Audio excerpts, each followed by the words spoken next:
Hi friends, welcome back to another video. അപ്പോൾ ഞാൻ ഇന്ന് ഉണ്ടാക്കാൻ പോകുന്നത് ചോക്ലേറ്റ് കേക്ക് ആണ്. അപ്പോൾ ഇത് വളരെ ടേസ്റ്റിയും സോഫ്റ്റും യമ്മി ആയിട്ടുള്ള ഒരു കേക്ക് ആണ്. അപ്പോൾ നമുക്ക് അതെങ്ങനെ ഉണ്ടാക്കാമെന്ന് നോക്കാം. അപ്പോൾ അതിനായി ഒരു വലിയ ബൗൾ എടുത്തിട്ട് അതിലേക്ക് ഒരു സ്ട്രെയിനർ വെച്ച് കൊടുക്കുക. എന്നിട്ട് അതിലേക്ക് ഷുഗർ പൊടിച്ചത് 2 കപ്പ്, പിന്നെ 1/4 കപ്പ് കൊക്കോ പൗഡർ, പിന്നെ 1/4 കപ്പ് മൈദ, 1 ടീസ്പൂൺ ഉപ്പ്, 1/2 ടീസ്പൂൺ ബേക്കിംഗ് പൗഡർ, പിന്നെ 1/2 ടീസ്പൂൺ ബേക്കിംഗ് സോഡ ഇട്ട് കൊടുത്ത് ഇതുപോലെ 3 പ്രാവശ്യം ഒന്ന് അരിച്ചെടുക്കുക.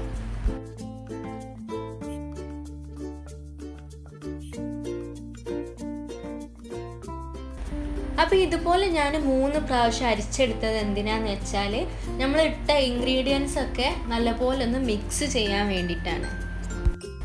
ഇപ്പം നമ്മുടെ ഡ്രൈ ഇൻഗ്രീഡിയൻസ് ഇവിടെ റെഡി ആയിട്ടുണ്ട്.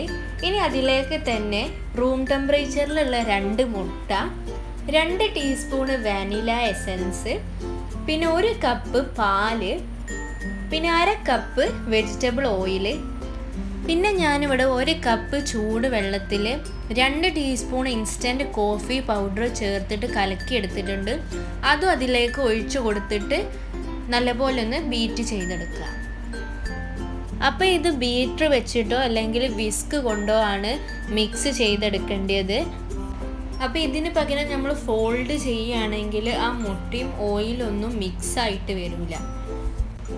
അതുകൊണ്ട് ഹാൻഡ് വിസ്കോ ബീറ്ററോ വെച്ചിട്ട് നല്ലപോലെ മിക്സ് ചെയ്യുക. അപ്പം നമ്മുടെ ബാറ്റർ ഇവിടെ റെഡി ആയിട്ടുണ്ട്. ഇനി ഇത് നമുക്കൊരു ബേക്കിംഗ് ട്രേയിലേക്ക് മാറ്റാം. അപ്പോൾ എൻ്റെ അടുത്ത് 2 കിലോൻ്റെ ബേക്കിംഗ് മോൾഡ് ഇല്ലാത്തതുകൊണ്ട് ഞാനിവിടെ ഒരു സോസ് പാനാണ് എടുത്തിട്ടുള്ളത്. അപ്പം നിങ്ങളടുത്ത് 2 കിലോൻ്റെ ഒരു ബേക്കിംഗ് മോൾഡ് ഉണ്ടെങ്കിൽ അതിലേക്ക് ഈ ബാറ്റർ ഒഴിച്ചു കൊടുക്കുക. ഇനി ഇതൊന്ന് ഗ്രീസ് ചെയ്തെടുത്തിട്ട് കുറച്ച് മൈദപ്പൊടിയും ഇട്ട് കൊടുത്ത് ഒന്ന് തട്ടി കൊടുക്കുക. ഇനി നമ്മുടെ ബാറ്റർ അതിലേക്ക് ഒഴിച്ചു കൊടുത്തിട്ട് എയർ ബബിൾസ് ഒക്കെ പോകാൻ വേണ്ടിയിട്ട് പാൻ ഒന്ന് ടാപ്പ് ചെയ്ത് കൊടുക്കുക. ഇനി നമുക്കിതൊന്ന് മൂടി വെച്ച് ബേക്ക് ചെയ്തെടുക്കാം.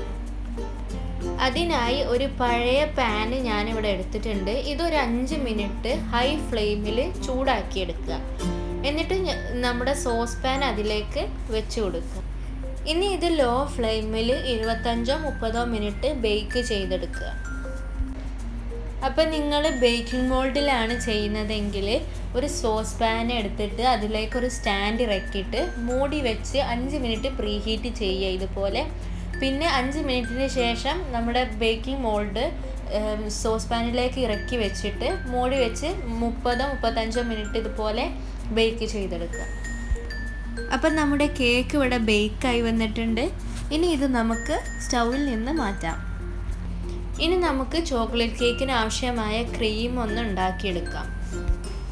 അതിനായി 300 ഗ്രാം ചോക്ലേറ്റ് ഡബിൾ ബോയിൽ ചെയ്തിട്ടോ അല്ലെങ്കിൽ മൈക്രോവേവിൽ വെച്ചിട്ട് ചോക്ലേറ്റ് മെൽറ്റ് ചെയ്തെടുക്കുക. അപ്പോൾ ചോക്ലേറ്റ് മെൽറ്റ് ചെയ്യുമ്പോൾ പ്രത്യേകം ശ്രദ്ധിക്കുക, നമ്മൾ എടുത്തിട്ടുള്ള ബൗളിൽ വെള്ളമൊന്നും ഉണ്ടാകാൻ പറ്റില്ല. അപ്പോൾ വെള്ളം ഉണ്ടായാൽ ചോക്ലേറ്റ് ശരിക്കും മെൽറ്റ് ആവില്ല. ഇപ്പോൾ നമ്മുടെ ചോക്ലേറ്റ് ഇവിടെ റെഡി ആയിട്ടുണ്ട്. ഇനി ഇത് നമുക്ക് മാറ്റി വെക്കാം. ഇനി ഒരു പാത്രത്തിലേക്ക് 1 കപ്പ് ഹെവി വിപ്പിംഗ് ക്രീം ഒഴിച്ചു കൊടുത്ത് ചെറുതായിട്ടൊന്ന് ചൂടാക്കിയെടുക്കുക. ചൂട് കൂടി പോകാൻ ശ്രദ്ധിക്കണം കേട്ടോ. ചെറുതായിട്ടൊന്ന് ചൂടാക്കിയെടുത്താലും മതി. അപ്പോൾ ഇത് ചൂടായി വന്നിട്ടുണ്ട്. ഇനി ഇത് നമ്മൾ നേരത്തെ മെൽറ്റ് ചെയ്ത് വെച്ച ചോക്ലേറ്റിലേക്ക് ഒഴിച്ചു കൊടുക്കുക.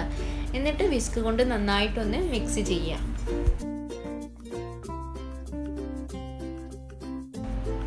ഇനി ഇത് മിക്സ് ചെയ്തതിന് ശേഷം ഫ്രിഡ്ജിൽ 2 മണിക്കൂർ തണുക്കാൻ വേണ്ടി മാറ്റി വെക്കാം. അപ്പോൾ 2 മണിക്കൂറിന് ശേഷം നമ്മുടെ ക്രീം ഇവിടെ നല്ല തണുത്ത് വന്നിട്ടുണ്ട്. ഇനി ഇത് നമുക്ക് ബീറ്റ് ചെയ്തെടുക്കാം. ആദ്യം ഒരു 5 മിനിറ്റ് ലോ ഫ്ലെയിമിലും പിന്നെ ഒന്ന് ഫ്ലഫി ആയതിനു ശേഷം ഹൈ സ്പീഡിലും ബീറ്റ് ചെയ്തെടുക്കുക. അപ്പം നമ്മുടെ കേക്ക് ഇവിടെ തണുത്ത് വന്നിട്ടുണ്ട്. ഇനി ഇത് നമുക്ക് 2 ലെയറായിട്ട് കട്ട് ചെയ്തെടുക്കാം. അപ്പോൾ ആദ്യം തന്നെ ഒരു കത്തി വെച്ചിട്ട് സൈഡൊക്കെ ഒന്ന് കട്ട് ചെയ്തെടുക്കുക. അപ്പോൾ ഈ കട്ട് ചെയ്ത ഭാഗത്തിലൂടെ നൂല് വെച്ച് കൊടുത്ത് ഇതുപോലെ ക്രോസായി പിടിച്ചിട്ട് ചെറുതായിട്ടൊന്ന് വലിച്ചു കൊടുത്താൽ തന്നെ ഇതുപോലെ ഈസി ആയിട്ട് നമുക്ക് കേക്ക് കട്ട് ചെയ്തെടുക്കാം. അപ്പം നമ്മുടെ കേക്ക് ഇവിടെ കട്ട് ചെയ്തെടുത്തിട്ടുണ്ട്. ഇനി ഒരു ടേണിംഗ് ടേബിളിലേക്ക് ഇതുപോലെ 4 വശത്തായിട്ട് ബട്ടർ പേപ്പർ വെച്ച് കൊടുക്കുക. എന്നിട്ട് കുറച്ച് ക്രീം നടുവിലായിട്ട് വെച്ച് കൊടുത്ത് നമ്മുടെ ഫസ്റ്റ് ലെയർ വെച്ച് കൊടുക്കുക. ഇനി അതിൻ്റെ മുകളിലായിട്ട് കുറച്ച് പാലോ അല്ലെങ്കിൽ ഷുഗർ സിറപ്പോ ഒഴിച്ചു കൊടുക്കുക. ഇനി കുറച്ച് ക്രീം ഇട്ട് കൊടുത്ത് ഇതൊന്ന് തേച്ച് കൊടുക്കുക.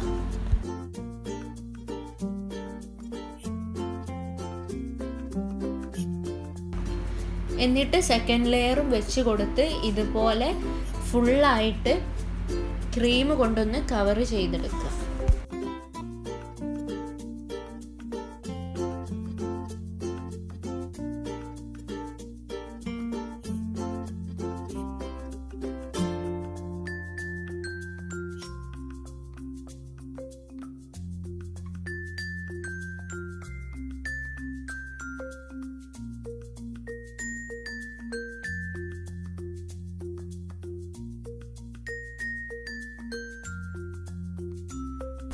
അപ്പം ഞാനിവിടെ ഒരു സ്ക്രാപ്പർ വെച്ചിട്ട് കേക്കിൻ്റെ സൈഡൊക്കെ ഒന്ന് ഡിസൈൻ ചെയ്തെടുത്തിട്ടുണ്ട്.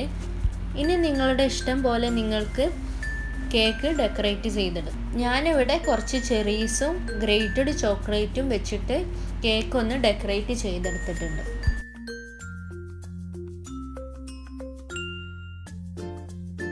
ഇനി ഇത് നമുക്ക് ഫ്രിഡ്ജിലേക്ക് മാറ്റാം. അപ്പം നമ്മുടെ കേക്ക് ഇവിടെ റെഡി ആയിട്ടുണ്ട്. അപ്പോൾ കേക്കിനെ കുറിച്ച് പറയുകയാണെങ്കിൽ വളരെ സോഫ്റ്റും ടേസ്റ്റിയുമാണ്. അപ്പോൾ ഇത് ഒരു ദിവസമെങ്കിലും ഫ്രിഡ്ജിൽ വെച്ചതിന് ശേഷം കഴിക്കുമ്പോഴാണ് അതിന് ശരിക്കുമുള്ളൊരു ടേസ്റ്റ് കിട്ടുക. അപ്പം നിങ്ങളെല്ലാവരും ഇത് ഉണ്ടാക്കി നോക്കുക, എന്നിട്ട് അതിൻ്റെ ഫീഡ്ബാക്ക് അറിയിക്കുക. പിന്നെ നിങ്ങൾ ഈ ചാനൽ ആദ്യമായിട്ടാണ് കാണുന്നതെങ്കിൽ സബ്സ്ക്രൈബ് ചെയ്യുക, അതിൻ്റെ തൊട്ടടുത്തുള്ള ബെല്ലൈക്കണും ക്ലിക്ക് ചെയ്യുക. ഇനി നമുക്ക് പുതിയൊരു വീഡിയോയുമായി പിന്നീട് കാണാം. അസ്സലാമു അലൈക്കും.